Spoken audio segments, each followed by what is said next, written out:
যে মহান রব্বুল আলামিন দয়া করে মায়া করে ভালোবেসে আগে ভাগে মসজিদে এসে দিনই কিছু কথা বলার এবং শোনার তৌফিক দান করেছেন, সে আলিশানের দরবারে শুকরিয়া তান বলি আলহামদুলিল্লাহ।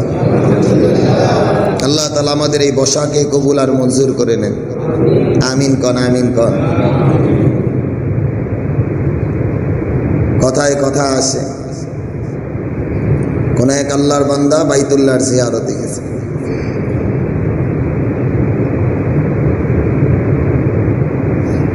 ওই সময়ের বড় বড় বুজুর্গরা খেয়াল করতেছে, মুরাকাবা করতেছে, দেখে কারো হজ কবুল হয় মুরাকাবায়। মুরাকাবা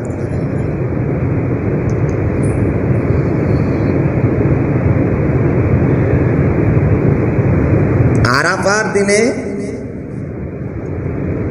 ওই আল্লাহর ওলি হঠাৎ করে আওয়াজ শুনতেছেন, অমুক বান্দার উসিলায় ৭০,০০০ হাজির হজকে আমি কবুল করে। বান্দা কয়জন কবুল হয়েছে? কত জনে?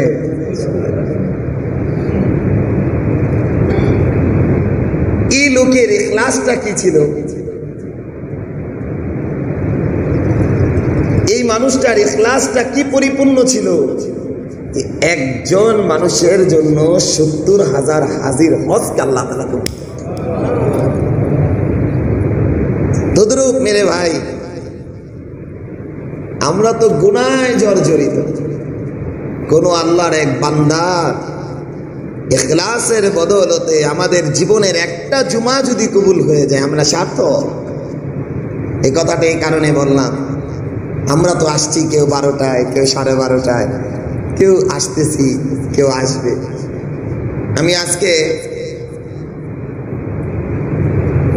যারা ছিলেন তাদেরকে বলছি না, বুঝানোর জন্য বলতেছি। অনেক আল্লাহর বান্দাকে দেখলাম 11টার আগেই মসজিদ আইসা বসছে,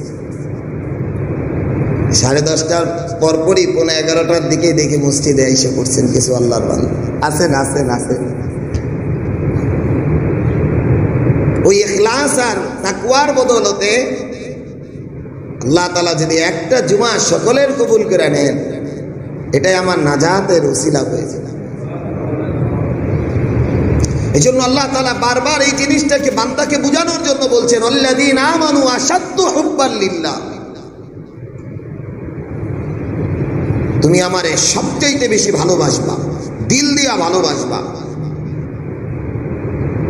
আল্লাহ তাআলা এই জন্য বারবার বলেন, কালামে হাকিমের ভিতরে বলেন, ওয়ামা ইয়াস্তাউইল আ'মা ওয়াল বাসীর। যে দেখে আর যে দেখে না তারা কোনোদিন সমান হতে পারে না। ওয়ালা যুলুমাতু ওয়ালান নূর। অন্ধকার আর আলো কোনোদিন একত্রিত হতে পারে না। ওয়ালা যিল্লু ওয়ালাল আলু। খোড়া আর যে ভালো মানুষ কোনোদিন একত্রিত হতে পারে না। কেন বলেন আল্লাহ তাআলা? এগুলো হলো মুহাব্বতের সাথে সম্পর্ক। যেই মানুষটা 10:30টায় আল্লাহর ঘরের জন্য আসছেন, অবশ্যই মুহাব্বত আর ভালোবাসা নিয়ে আসছেন। বলেন বলেন। যে মানুষটা 10:30টায় মসজিদে আসছেন না, তার ভিতরে কোনো লৌকিকতা আছে যে ওই সময় দেখবেটাকে? আরে ভাই, এরকম ইখলাস তো আল্লাহ তাআলার কাছে বড় পছন্দনীয়। যদি ইখলাস থাকে আমার ভিতরে। মোহতারাম হাজিরিন, এজন্য মুহাব্বতের সাথে ইবাদত করা চাই। হাদিসের মধ্যেও আসছে, ফাসাইল আমলের ভিতরেও দেখবেন এমন কিছু বান্দার নামাজি বান্দার নামাজ আসমানে উঠে না। আশ্চর্য কথা, নামাজি বান্দার নামাজ তো আসমানে উঠার কথা, নামাজ পড়ার পরেও আসমানে উঠতেছে না কেন? বলে এই নামাজের ভিতরে জান নাই, মানে মুহাব্বত নাই। নামাজ পড়া দরকার, পড়ে চলে যাইতেছে, মুহাব্বত নাই। মুহাব্বত ওয়ালা নামাজ না হলে তো আকাশে উঠবে না। আল্লাহ তাআলা বলেন, কদ আফলাহাল মুমিনুন আল্লাযীনা হুম ফি সালাতিহিম খাশিউন। এ খাশিউন মানে কি? খাশিউনটা মানে কি? ভয়, খুশু খুশু, আত্মনিয়োগ, মুহাব্বত, সমস্ত কিছু নিয়ে বান্দা দাঁড়ায় গেছে। এমন এক অবস্থা হয়েছে ওই বান্দা যেন দুনিয়া থেকে আরশে আজিমে চলে গেছে। আসসালাতু মিরাজুল মুমিনিন, নামাজটা তো মুমিনের জন্য মিরাজ, সাক্ষাৎ রব্বে কারীম। তাহলে মুহাব্বতের সাথে যখন এরকম নামাজ হবে, নামাজটা কতটা আল্লাহ তাআলার কাছে দামি হবে। আলী রাদিয়াল্লাহু তাআলা আনহু যুদ্ধের ময়দানে তীর লাগছে, হায় হায় তীর খালি লাগছে, গোস্তের সাথে যায় তীর বাইজান আছে, ধরতেই দেয় না, ছুঁইতেই দেয় না। সাহাবায়ে কেরাম যায় বললেন, ওগো আল্লাহর রাসূল, আলীর তো এমন অবস্থা, ধরতেও দেয় না, ছুঁইতেও দেয় না, কিচ্ছু করতে দেয় না। নবী আলাইহিস সালাতু ওয়াস সালাম বললেন, আলী যখন নামাজে দাঁড়ায় না, টান দিয়া কইলা ফালাবা। আলী রাদিয়াল্লাহু তাআলা নামাজে দাঁড়াইছে, সাহাবায়ে কেরাম টান দিয়া কইলা ফেলছে, নামাজে দাঁড়ায় আছে। শেষ সালাম ফিরানোর পরে জিজ্ঞাসা, হাত দিয়া দেখে তীর নাই। জিজ্ঞাসা, তীর কই? বলে, তুমি যখন নামাজে ছিলা বের করলা। বলে, কখন বের করছো? আমি তো বুঝতেই পারি। আরে মেরে ভাই, এটা কেমন ছিল? মুহাব্বতের ভিতরে যখন কোনো মানুষ ডুবে, এগুলো তো বোঝা সহজ, এই জিনিসগুলা তো বোঝা সহজ। আমি যে কালকের আগের দিন, গতকালের আগের দিন ফজরের নামাজের পরে একটু সোনাময়ীর দিকে গেছিলাম, একটু মাছের জন্য একটু দেখি। তো যাই দেখি, সোনাময়ীর জন্য যখন গেছি, হাই রে রে পোলাপান দেখি রাস্তা এক এক জায়গায়। আমি আশ্চর্য, কারণ এখন তো ফজরের নামাজ হয় 4:45। আমি তো 5:30টার মধ্যে হেমনগর পার হয়েছি। হাই রে পোলাপান রাস্তাঘাটে, দোকানে চাষটো। আমি খুব চিন্তা করলাম, হাই হাই মানুষ কি ভালো হয়ে গেল, সবাই ফজরের নামাজে উঠে আইছে। তা আমি একটা ছেলে বললাম, ভাই কি মারামারি হয়েছে নাকি? বলে, না হুজুর, আর্জেন্টিনার খেলা হইতেছে।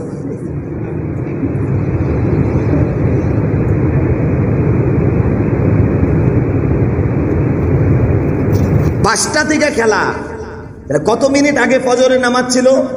15 মিনিট আগে।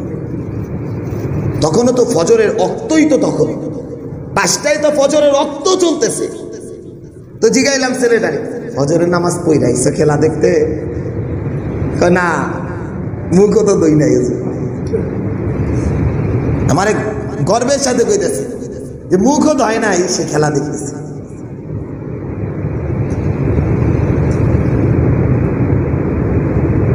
মেরে ভাই, এগুলো বুঝার উপায়, বুঝার দরকার, বোঝা দরকার মুহাব্বত কোন জিনিস। 90 মিনিটের খেলা দেখতেছে, 90 মিনিটের খেলা দেখতেছে, মশা কামড়ায় শেষ, খেল নাই। দাঁড়ায় দাঁড়ায় খেলা দেখতেছে, মশা কামড়ায় পিঁপড়ার ভিতরে দাঁড়ায় আছে, তাও খেলা দেখতেছে। কেন এটা? বলে, ওই দেশের প্রতি, ওই খেলার প্রতি এমন আসক্ত সে, কোন দিক দিয়ে মশা কামড়াইছে না খেয়াল করছে, কোন দিক দিয়ে মশা কামড়াইছে, পিঁপড়া কামড়াইছে খেয়াল করে নাই। 90 মিনিট দাঁড়ায় দাঁড়ায় খেলা দেখছে। 90 মিনিট যদি এই মানুষটারে দাঁড়ায় থাকতে কইতেন, জীবনে দাঁড়ায় থাকতো না, অথচ দাঁড়ায় দাঁড়ায় 90 মিনিট খেলা দেখতেছে। কতটা আসক্ত সে! এর চাইতে 10% যদি সে আল্লাহ তাআলার মুহাব্বতে আসক্ত থাকতো, ওই বান্দা আল্লাহর ওলিতে রূপান্তরিত হইত। আমার দেন, এজন্য মুহতারাম হাজিরিন, ওয়াল্লাযীনা আমানু আশাদ্দু হুব্বান লিল্লাহ।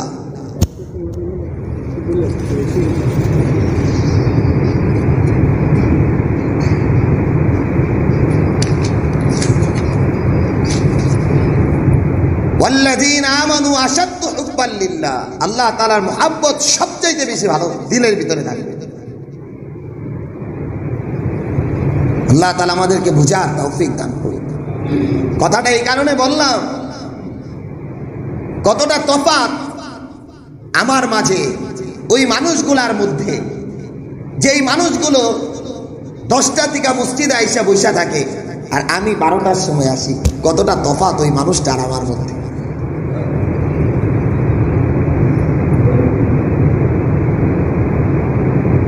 মেরে ভাই, আমি তো এই সময়টা মসজিদের সামনে দিয়ে যাইতেছিলাম, নিজেকে ধিক্কার দিতেছিলাম, নিজেরে আমি নিজেরে ধিক্কার দিতেছিলাম। 10:30টায় মসজিদে আসা, আপনি কি মনে করছেন ভাই?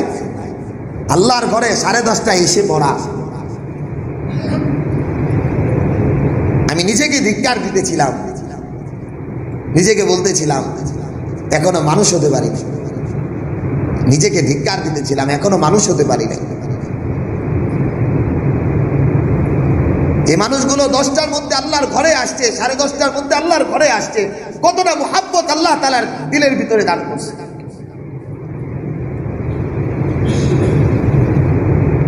আল্লাহ তাআলা এই জন্যই বারবার এই ধাক্কাগুলো দিছে।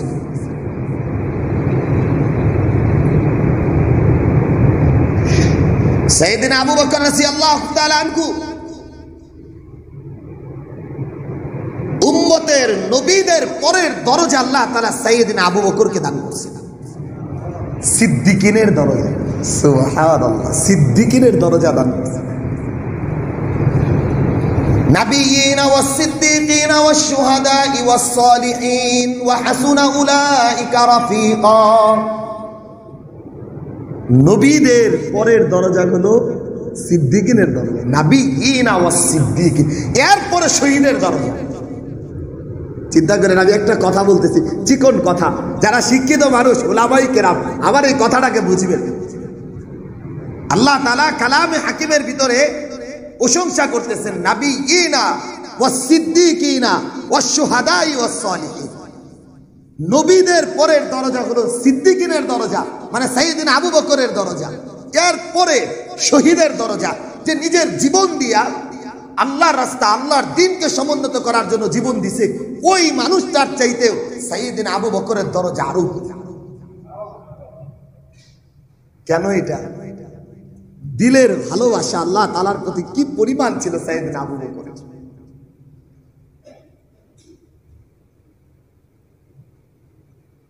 আম্মা জান আয়েশা সিদ্দিকা রাদিয়াল্লাহু তাআলা আনহা, সাইয়েদনা আবু বকর রাদিয়াল্লাহু তাআলা মেয়ে। আম্মা জান আয়েশা সিদ্দিকা রাদিয়াল্লাহু তাআলা আনহা সাইয়েদনা আবু বকর রাদিয়াল্লাহু তাআলা মেয়ে। রাসূল পাক সাল্লাল্লাহু আলাইহি ওয়াসাল্লামের, আমাদের উম্মাহাতুল মুমিনিন।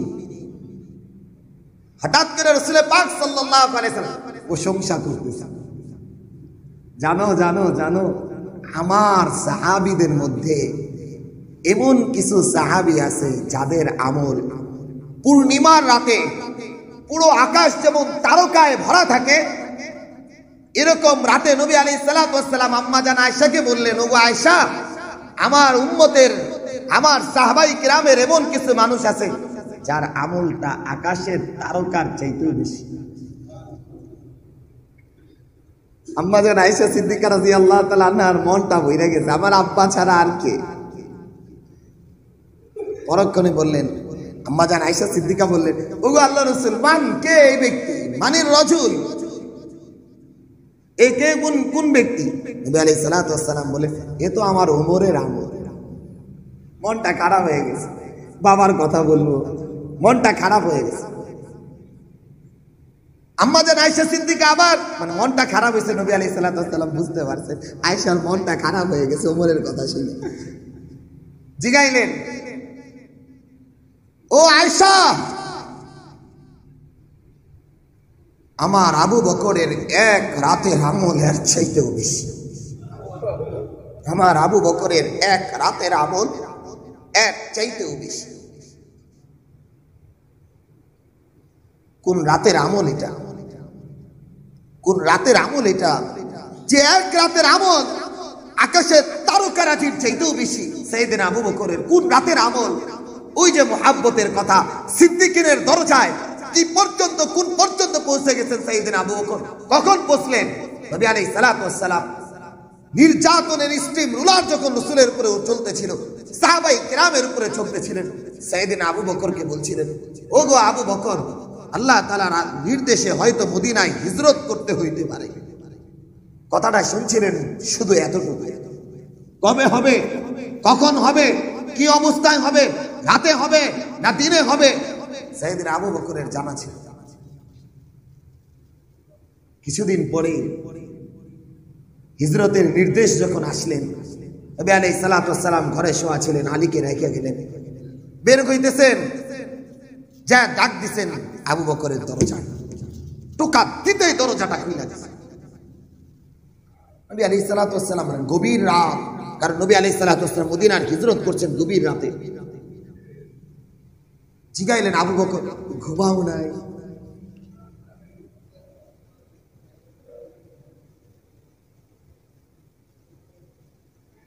ও আবু বকর ঘুমাও নাই? বলি, ইয়া রাসূলুল্লাহ, আপনি যেই দিন বলছেন এই দিন থেকে না দিনে না রাতে কখনো আমার পিঠকে বিছনার সাথে লাগাই। কেন লাগাও নাই? বলে, আপনি বলছেন আল্লাহর আদেশে হিজরত হইতে পারে, আপনি আমারে নিয়ে যাবেন কইছে? আল্লাহর আদেশ আমার পর্যন্ত আসতে যদি আমার উঠতে দেরি হয়, আপনি ডাকবেন, আর আমার যদি ডাক নিতে দেরি হয়, আমি আল্লাহ তাআলার কাছে কি জবাব? ও মোহতারাম হাজিরিন, মুহাব্বত এটা ভালোবাসা। এটা আল্লাহর আদেশের অপেক্ষায় রাতে ঘুমান নাই, দিনে ঘুমান নাই। রাত দিনের ভিতরে কোনো ঘুম ছিল না, দরজার ভিতরে পিঠ লাগায়া দাঁড়ায় ছিলেন। অথচ ফজর যাইতেছে, যোহর যাইতেছে, আযানের প্রতিধ্বনি আমার কানে যাইতেছে। মুয়াজ্জিন প্রত্যেকবার বলতেছেন, হাইয়া আলাস সালাহ, সফলতার দিকে আসো, নামাজের দিকে আসো, হাইয়া আলাল ফালাহ, সফলতার দিকে আসো। আমি মুসলমানের সন্তান হইয়া আযানের প্রতিধ্বনি কানে আসার পরেও চুপ করে বসে থাকি, গায়ে কাপড় দিয়া ঘুমায়া থাকি। আমার মধ্যে আর আবু বকরের ভিতরে কতটা তফাৎ!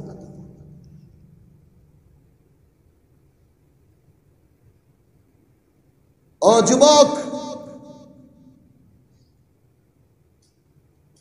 এটা বড় নির্লজ্জতা। তুমি ফজরের সময় উঠছো খেলা দেখার জন্য, ফজরের নামাজটা তোমার কপালে নসিব হয় নাই। দুর্ভাগ্য জীবন তোমার, দুর্ভাগ্য জীবন। ঠিক 5টায় তুমি কোপা আমেরিকার খেলা দেখার জন্য উঠতে পারছো।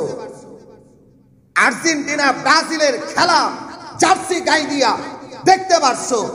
তুমি মুসলমানের সন্তান, ফজরের আযান হওয়ার পরেও মসজিদে আসতে পারো নাই, কপালটাকে রব্বে কারীমের সিজদার ভিতরে লুটায় দিতে পারো নাই। মুসলমান নাম হওয়ার পরেও, মুসলমান সন্তান হওয়ার পরেও কলঙ্ক যুক্ত হইতে পারো নাই।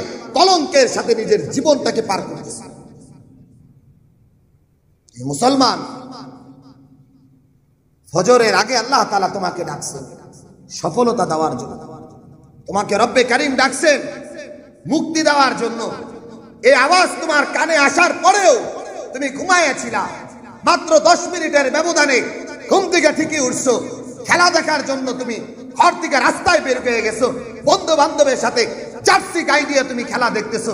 আল্লাহর আদালতে কিভাবে জবাব দিবা সিদ্ধান্ত নিয়ে রাখো। আল্লাহ তাআলার কাছে আবু বকরের দাম কেন? কুহাফা রাদিয়াল্লাহু তাআলা মুসলমান হন নাই তখন আবু বকর রাদিয়াল্লাহু তাআলার আব্বা ছেলেরে ডাক দিছে, অন্ধ ছিল। বলতেছে, বাবা তাহলে আমি একটু মদিনায় হিজরতে যাইতেছি, দেখা হবে না? বাবারে কইছি দেখা হবে না। বাবা তো অন্ধ, বলতেছে কি রাইখা যাইতেছে? বলি, এই তো অনেক জিনিস। হাত থেকে বের হয়ে গেছে, কিচ্ছু নিতে পারেন নাই। জানতেন না বিবির সাথে দেখা হবে, না কোনোদিন মেয়েটার সাথে দেখা হবে, না কোনোদিন এই মক্কা মুকাররমায় কোনোদিন আসা হবে, না কোনো ঘর বাড়ির সাথে সাক্ষাৎ হবে, না পরিবার পরিজনের সাথে সাক্ষাৎ হবে। সিদ্ধান্ত নিয়েছিলেন, এই তো বের হয়ে গেলাম রাসূলের সাথে, কোনোদিন আর আমার ফিরা হবে না। চলছেন তো চলছেন, গারে সৌরে, হায় হায় হায় হায়, আমি তো এইবার গাড়ে সোয়ারে উঠা অস্থির হয়ে গেছি। আমার সাথে যারা গেছিলেন যুবক মানুষ হতাশ হয়ে গেছে, হতাশ। গাড়ে সৌরে তো কেউ বুদ্ধরা উঠে না, এত উঁচা পাহাড়। এবার একটু হিম্মত করে উঠছিলাম এই যে উমরার সফরে অক্টোবরে, এই পরিমাণ উঁচার পাহাড়টা দাঁড়ানো, পাথর বায়া বায়া উঠতে হয়। তখন তো সমতল ছিল, কিন্তু এভাবে খাড়া ছিল, এভাবে উঠছে। গুহার ভিতরে গেছেন নবী আলাইহিস সালাতু ওয়াস সালাম, ক্লান্ত ছিলেন। সাইয়েদনা আবু বকরের উরুর উপরে নবী আলাইহিস সালাতু ওয়াস সালামের মাথাটা ছিল। সাইয়েদনা আবু বকরকে জিজ্ঞাসা করা হয়েছে, ও আবু বকর, তোমার জীবনে সবচাইতে আনন্দের মুহূর্ত কোনটা? পুরো লাইফের, পুরো হায়াতের আনন্দের মুহূর্ত কোনটা? সাইয়েদনা আবু বকর রাদিয়াল্লাহু তাআলা আনহু জবাব দিয়েছেন, গারে সৌরের ভিতরে নবী আলাইহিস সালাতু ওয়াস সালামের মাথাটা আমার উরুর ভিতরে, চন্দ্রের আলোটা রাসূলের চেহারার উপরে পড়ছে, আর আমি সারাটা রাত্র রাসূলের চেহারা দেখতেছিলাম। এই দিনটা আমার জীবনের সবচেয়ে বড় আনন্দের দিন। আল্লাহ তাআলা সাইয়েদনা আবু বকরের কালামে হাকিমের ভিতরে প্রশংসা করছেন। মক্কার কাফেররা সকালবেলা রাসূল পাক সাল্লাল্লাহু আলাইহি সাল্লামকে ধরার জন্য গারে সৌরের গর্ত পর্যন্ত আসছে। কুদরতি নিজাম, মুগুরদের ভিতরে মাকড়সা জাল বুনে ফেলছে, কবুতর ডিম পেড়ে ফেলছে মুগুরদের ভিতরে। উকি দিলেই দেখবে রাসূল পাক সাল্লাল্লাহু আলাইহি সাল্লামকে গারে সৌরের ভিতরে আছেন। সাইয়েদনা আবু বকর ভীত সন্ত্রস্ত হইতেছিলেন, কাঁপতেছিলেন। হায় হায়, পা তো দেখা যাইতেছে মক্কার কাফেরদের, মাথাটা নিচু করলেই দেখা যাবে কি হয়ে যায় না জানে। আল্লাহ তাআলা আয়াত নাযিল করলেন, লা তাহজান ইন্নাল্লাহা মা'ানা, লা তাহজান ইন্নাল্লাহা মা'ানা। ও আবু বকর, আল্লাহ তুমি তো মনে করছো কি বান হয়ে যায়, শুনো আল্লাহ আয়াত নাযিল করছে, চিন্তিত হইতে না করছে তোমারে তোমারে তোমারে। ও আবু বকর, তোমারে চিন্তিত হইতে না করছেন আল্লাহ তাআলা। আরেকটা কথা বলছেন, লা তাহজান, চিন্তিত করুন, আপনার সাথীকে বলেন, আপনার সাথী বন্ধুকে বলেন সে যেন চিন্তিত না হয়, আল্লাহ আমাদের সাথে আছে। সাইয়েদনা আবু বকরের প্রশংসা করতেন রব্বে কারীম, যে আপনার বন্ধুরে বলেন চিন্তিত হইতে না কইরেন, আমি আল্লাহ আপনার সাথে যেমন আছি আপনার বন্ধু আবু বকরের সাথে আছে। কতটা দামি হয়েছে, কেন? বিসর্জন দিয়ে দিয়েছেন, বিসর্জন দিয়ে দিয়েছেন, বিসর্জন দিয়ে দিয়েছেন, নিজেকে আল্লাহ তাআলার জন্য বিসর্জন দিয়ে দিয়েছেন। নিজের পুরা হায়াতটাকে বিসর্জন দিয়ে দিয়েছেন। ও মুহতারাম হাজিরিন, এই কথাগুলো কিছু মুসল্লিয়ানে কেরামের অবস্থা ভেদে বললাম। আল্লাহ তাআলা এই মুহাব্বত ওয়ালা মুসল্লিদের কারণে আল্লাহ তাআলা হয়তো আমাদেরকে বাঁচায় রাখছে। না, যেই পরিমাণ আমরা গুনাহ করি, যেই পরিমাণ আল্লাহ তাআলাকে নারাজি করি, বেঁচে থাকার কথা না, বেঁচে থাকার কথা না। পাথরের বৃষ্টি দিয়া আমাদের তো আগে ধ্বংস হয়ে যাওয়ার কথা ছিল, আগুনের বৃষ্টি দিয়া আমাদেরকে আগে ধ্বংস করে দেওয়ার কথা ছিল। কিছু খাস বান্দাগুলো যারা আল্লাহ তাআলা মুহাব্বত দিলের ভিতরে লালন করে চলে, ওই নিজের সময়, ঘুম, পরিবার পরিজন সবকিছু থেকে বিসর্জন দিয়া আগে ভাগে মসজিদে আসছে। ওই সমস্ত মুহাব্বত ওয়ালা মানুষের দিলের কারণে আল্লাহ আমাদেরকে বাঁচায় রাখছে। বেঁচে থাকি কেমন? এই পরিমাণ গুনাহ করি, বেঁচে থাকার তো কথা। আল্লাহ তাআলা আমাদেরকে বুঝ দান করুন। মোহতারাম হাজিরিন, মুসল্লিয়ানে কেরাম, বলেন তো আজকে মুহররমের কয় তারিখ কে বলতে পারবে?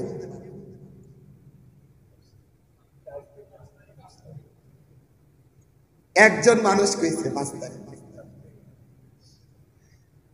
একজন মানুষ স্যার কইছে 5 তারিখ।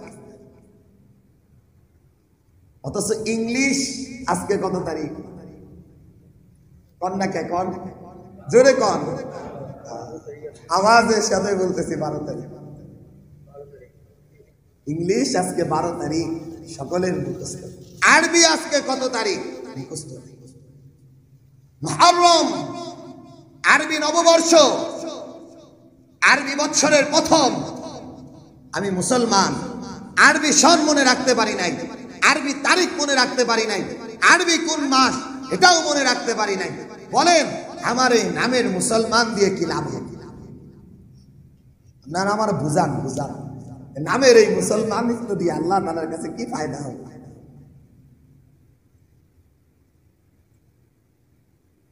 মুসলমান তো হিসাব করবে। শরীয়তের মাসালা বলছি, ফতোয়ায় স্বামীর মাসালা বলতেছি। আরবি মাসের হিসাব রাখা ওয়াজিবে কিফায়া। প্রত্যেক এলাকার কোনো না কোনো মানুষের এই আরবি সন মুখস্থ রাখতেই হবে, এটা ওয়াজিব। কেউ যদি না রাখে সকলের গুনাহগার হইবে। কেন? এই চন্দ্র মাসের হিসাবে রোজা, এই চন্দ্র মাসের হিসাবে কুরবানি, এই চন্দ্র মাসের হিসাবে শবে বরাত, এই চন্দ্র মাসের হিসাবে শবে কদর, এই চন্দ্র মাসের হিসাবে আমার ইবাদতের প্রেক্ষাপট। অথচ আমার মনে নেই 31শে ডিসেম্বর কতটা হই হই সরকারি অবস্থান থেকে শুরু কইরা একেবারে পার্লামেন্ট থেকে শুরু কইরা সমস্ত ব্যক্তিবর্গ, আমলারা, সমস্ত রাজনৈতিক ব্যক্তিবর্গ এক এক জায়গায় ফেস্টুন। আগামী 2024 সালের নববর্ষে আপনাদের শুভেচ্ছা। অথচ আরবি মাস চলে যাইতেছে, না নেতার খবর আছে, না ব্যক্তির খবর আছে, রাষ্ট্রের কোনো বড় ব্যক্তিরও খবর আছে, চিন্তাও নাই, ডেটই জানে। অথচ মোহতারাম হাজিরিন, এই মুহররমের 10 তারিখে একদিন কিয়ামত কইয়া ধ্বংস হয়ে যাবে। এই মুহররমের 10 তারিখে শুক্রবারে পৃথিবী ধ্বংস হয়ে যাবে। এই মুহররমের 10 তারিখে আল্লাহ তাআলা বড় বড় ঘটনাকে ঘটাইছে। নবী আলাইহিস সালাতু ওয়াস সালাম এই 10 তারিখে রোজা রাখতেন, 2টা রোজা রাখতেন, 2টা রোজা রাখতেন। আমরা নিসফে শাবান শবে বরাতের রোজা বলি একটা রোজা, আরাফার রোজা বলি একটা রোজা। কিন্তু নবী আলাইহিস সালাতু ওয়াস সালাম এই মুহররমের 10 তারিখে, 9 তারিখ, 10 তারিখ অথবা 10 তারিখ আর 11 তারিখ নবী আলাইহিস সালাতু ওয়াস সালাম 2টা রোজা রাখতেন। কেন? খালিফুল ইয়াহুদ, ইহুদিদের সাথে মতানৈক্য হওয়ার জন্য, ইহুদিদের বিপরীত অবস্থান করার জন্য নবী আলাইহিস সালাতু ওয়াস সালাম 2টা রোজা রাখতেন। ইহুদিরা এই দিনে রোজা রাখে, দেখবেন শিয়ারা পর্যন্ত এই মাসকে উদযাপন করে, এই শিয়ারা পর্যন্ত এই মাসকে ব্যাপকভাবে উদযাপন করে। হাই হুসাইন কইয়া পুরোটা ইন্তজাম করেন। অন্য অন্য ধর্মাবলম্বী মানুষগুলো, ইহুদিরা বলেন, খ্রিস্টানরা বলেন, এই 10 তারিখের গুরুত্ব দেয়। অথচ মুসলমান নামধারী আমরা এই 10 তারিখের তারিখই জানি। আল্লাহ তাআলা আমাদেরকে বুঝ দান করুন। বড় বড় ঘটনা আল্লাহ তাআলা নূহ আলাইহিস সালাতু ওয়াস সালামকে এই 10 তারিখে, মুহররমের 10 তারিখে পানির সেই প্লাবন থেকে মুক্তি দান করছিলেন। সুবহানাল্লাহ। এই 10 তারিখে, এই 10 তারিখে যেগুলো ঘটনা হইছে, আল্লাহ তাআলা সর্বপ্রথম আশুরার দিনে, এই 10 তারিখে আশুরা বলা হয় 10, এই 10 তারিখে আল্লাহ তাআলা কলম সৃষ্টি করেছেন। সর্বপ্রথম আল্লাহ তাআলা সৃষ্টি জগতের ভিতরে কলম তৈরি করেছেন। কলম তৈরি করার পরে আল্লাহ তাআলা বলেছিলেন, ও কলম লেখো। কলম লিখতে থাকছে, কিয়ামত পর্যন্ত যা কিছু হবে তার উপরে আল্লাহ তাআলা সবকিছু লিখিয়েছেন। তাহলে বলতে পারেন, হুজুর সব তো লেখাই আছে, আমার ইবাদতের কি দরকার? কোন একটা সময় যদি হয় তাকদীর সম্পর্কে আলোচনা করব, ভালো করে বুঝেন। আল্লাহ তাআলা এই দিনে লৌহে কলম তৈরি করেছেন। আল্লাহ তাআলা এই দিনে আসমান আর জমিন সৃষ্টি করেছেন। আল্লাহ তাআলা এই দিনে আরশের ভিতর আল্লাহ তাআলা সমাসীন হয়েছেন। আল্লাহ তাআলা জিবরিল সহ সমস্ত ফেরেশতাদেরকে আল্লাহ তাআলা এই দিনেই সৃষ্টি করেছেন। হযরত আদম আলাইহিস সালাতু ওয়াস সালামকে আল্লাহ তাআলা এই দিনে সৃষ্টি করেছেন। হযরত ইব্রাহিম আলাইহিস সালাতু ওয়াস সালামের জন্ম এবং নমরুদের আগুন থেকে আল্লাহ তাআলা এই দিনেই মুক্তি দান করেছিলেন। কতগুলা ঘটনা জানা। আল্লাহ তাআলা হযরত ইসমাঈল আলাইহিস সালাতু ওয়াস সালামের কুরবানি থেকে মুক্তি হওয়ার ইন্তজামটাও এই দিনেই আল্লাহ তাআলা কইরা রাখছেন। হযরত ইদ্রিস আলাইহিস সালাতু ওয়াস সালামকে আল্লাহ তাআলা আসমানে উঠায় নিছেন এই দিনে। হযরত ইউনূস আলা নবীনা আলাইহিস সালাতু ওয়াস সালামকে মাছের পেট থেকে আল্লাহ তাআলা মুক্তি দিয়েছিলেন এই দিনে। হযরত আইয়ুব আলা নবীনা আলাইহিস সালাতু ওয়াস সালামকে আল্লাহ তাআলা অসুস্থতা থেকে মুক্তি দিয়েছিলেন এই দিনে। হযরত দাউদ আলা নবীনা আলাইহিস সালাতু ওয়াস সালামের তওবা কবুল করেছিলেন আল্লাহ তাআলা এই দিনে। হযরত আদম আলা নবীনা আলাইহিস সালাতু ওয়াস সালাম 350 বছর রব্বানা যালামনা আনফুসানা ওয়া ইল্লাম তাগফির লানা এই দোয়া পড়ে যে চিৎকার করতেছিলেন, আল্লাহ তাআলা আশুরার 10 তারিখে তার দোয়াকেও কবুল করেছেন। হযরত সুলাইমান আলা নবীনা আলাইহিস সালাতু ওয়াস সালামকে আল্লাহ তাআলা পৃথিবীর রাজত্ব দান করেছিলেন এই দিনে, সারা পৃথিবীর রাজত্ব। হযরত ইউসুফ আলা নবীনা আলাইহিস সালাতু ওয়াস সালামকে বাবা ইয়াকুবের কাছে ফিরাইয়াও দিছিলেন এই দিনে। কতটা বছর পার হওয়ার পর আল্লাহ তাআলা ফিরাইয়া দিয়েছেন। এই আশুরার দিবসে 10 মুহররম শুক্রবার পৃথিবী ধ্বংস হয়ে যাবে, কিয়ামত হয়ে যাবে। এজন্য মুহতারাম হাজিরিন, বড় বড় যত ঘটনাগুলো আল্লাহ তাআলা এই দিনেই ঘটিয়েছেন, তাহলে এই দিনের একটা মহত্ব, এই দিনের একটা গুরুত্ব রব্বে কারীমের কাছে আছে, বুঝা চাই। আমরা তো মনে করি শুধু কারবালায় হুসাইনের রাদিয়াল্লাহু তাআলা আনহুর হত্যা এটাই মনে করি কেন্দ্রিক। না না, আল্লাহ তাআলা এই দিনে মুসা আলা নবীনা আলাইহিস সালাতু ওয়াস সালামকে, বনি ইসরাইলকে মুক্তি দিয়েছিলেন নমরুদের, এই ফেরাউনের হাত থেকে। সেই লোকিত সাগরের ভিতরে আল্লাহ তাআলা মুসা এবং তার জাতি বনি ইসরাইলকে আল্লাহ তাআলা এই দিনেই মুক্তি দান করছিলেন। অথচ আমরা মনে করি নবী আলাইহিস সালাতু ওয়াস সালামের দৌহিত্র নাতি হুসাইনের কারবালায় শহীদ হওয়াই মনে হয় প্রেক্ষাপট। না না, এই কথাটা একটু ভালো করে বুঝেন। নবী আলাইহিস সালাত আগে একটা হাদিস বুঝেন, তারপরে আমার বিষয়টা আপনি একটু ভালো করে বুঝেন। নবী আলাইহিস সালাতু ওয়াস সালাম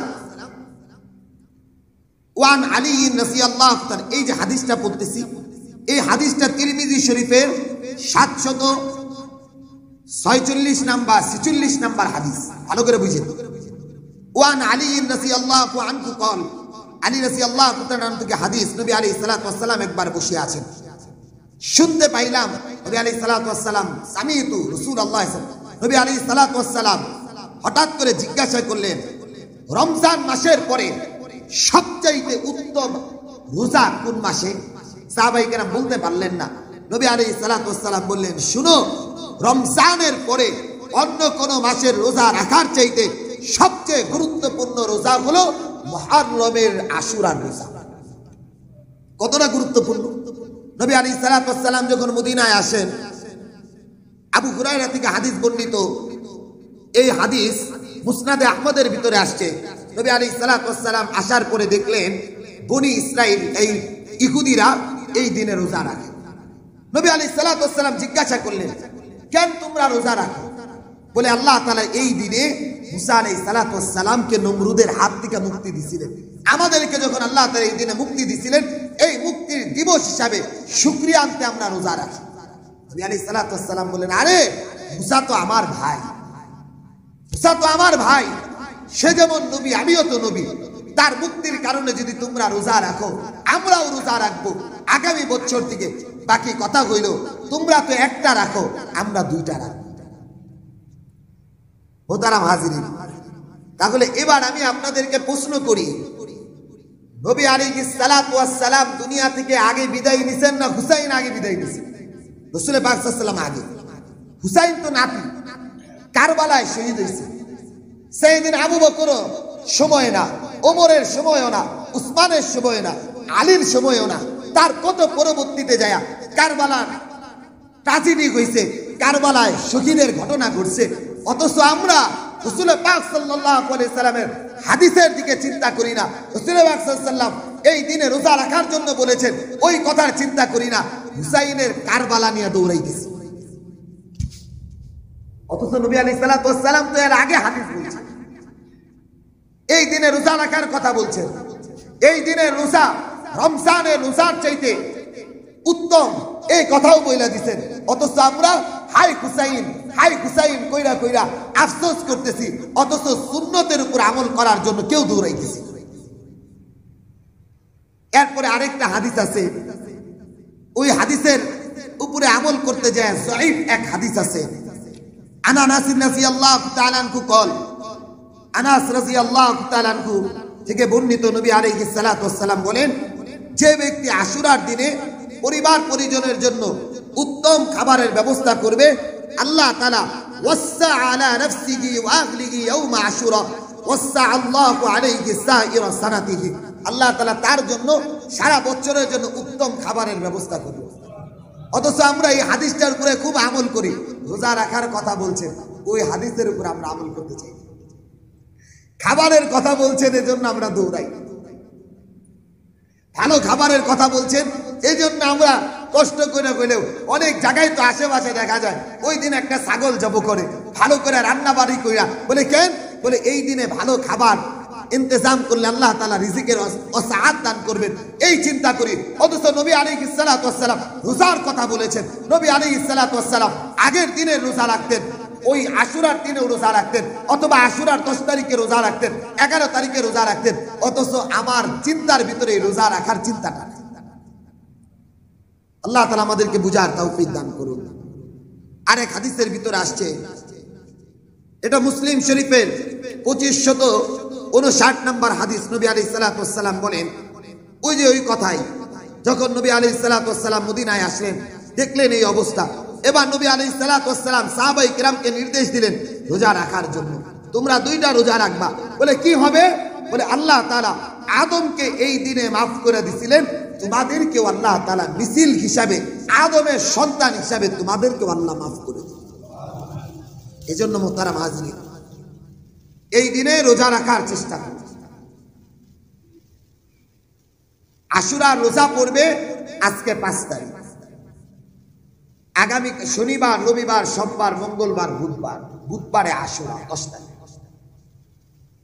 যদি আমি রোজা রাখতে চাই, মঙ্গলবার বুধবারে রাখব, অথবা বুধবার বৃহস্পতিবার, 2টা রোজা রাখতে হবে। এই ক্ষেত্রে কেন? খালিকুল্লাহু, ইহুদিদের বিপরীতমুখী অবস্থান করার জন্য আমাদেরকে 2টা রোজা রাখতে পারবো না ইনশাআল্লাহ। আল্লাহ তাআলা আমাদেরকে বুঝার তৌফিক দান করুন। মুহতারাম হাজিরিন, এই আশুরার রোজাগুলো খুব গুরুত্বপূর্ণ। রমজানুল মুবারকের পরে ইয়াউম আশুরা, সাম ইয়াউম আশুরা বাদা রমাজান আফজাল, রমজানের পরে সবচেয়ে উত্তম রোজা হইল আশুরা রোজা। 2টা রোজা হাদিসের মধ্যে আসছে, মদিনার ভিতরে এই আশুরা রোজা রাখার জন্য বাচ্চাদেরকেও নবী আলাইহিস সালাতু ওয়াস সালাম উদ্বুদ্ধ করতেন যেন বাচ্চারাও এই রোজাটা রাখে। এজন্য মুহতারাম হাজিরিন, নিজেরাও রোজা রাখবো, পরিবার পরিজন মিলে সকলে এই দিনে রোজা রাখার চেষ্টা করব। সেই সাথে আমাদের এমন যেন অবস্থা না হয় বিদআত চালু করে দিলাম, হাই হুসাইন, হাই হুসাইন, তাজিয়া মিছিল। এক একজন তো অনেক সময় শোনা যায় যে গোপালপুর থেকে সেই বিহারি যারা আছে, অর্থাৎ যারা শিয়া আছে ওই মোহাম্মদপুরে ওইদিকে, এইখান থেকে ওইখানে যায়া তারা ওই তাজিয়া মিছিলে যুক্ত হয়। এরকম বিদআত যেন না করি। কেননা নবী আলাইহিস সালাতু ওয়াস সালাম বলেন, কুল্লু বিদআতিন দালালা ওয়া কুল্লু দালালাতিন ফিন্নার, প্রত্যেকটা বিদআতই পথভ্রষ্ট আর প্রত্যেকটা পথভ্রষ্টই জাহান্নাম। আরে ভাই, ভালো করে বুঝেন, আপনার বাবা মারা গেছে, আপনার ভাই মারা গেছে, আপনি কি আনন্দ মিছিল করবেন? কি করবেন? শোকাত হবে, ব্যথিত হবে। হুসাইনের ওফাতে, রাসূলের তৌহিদের ওফাতে আমাদের তো ব্যথিত হওয়ার কথা।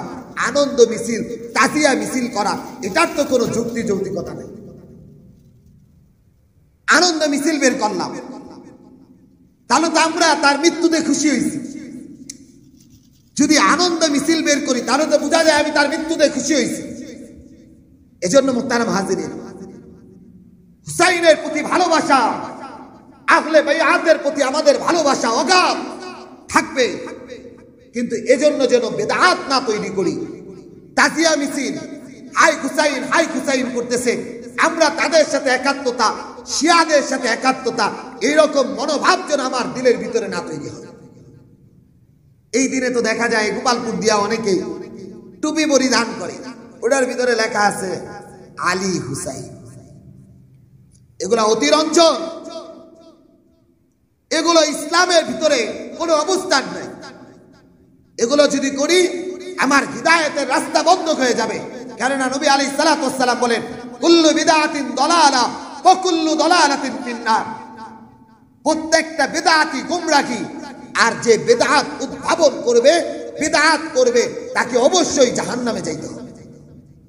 এই দিনের আমলগুলো রাসূল শিখিয়েছেন, রাসূলের বাইরে যাওয়ার কোনো রাস্তা নাই।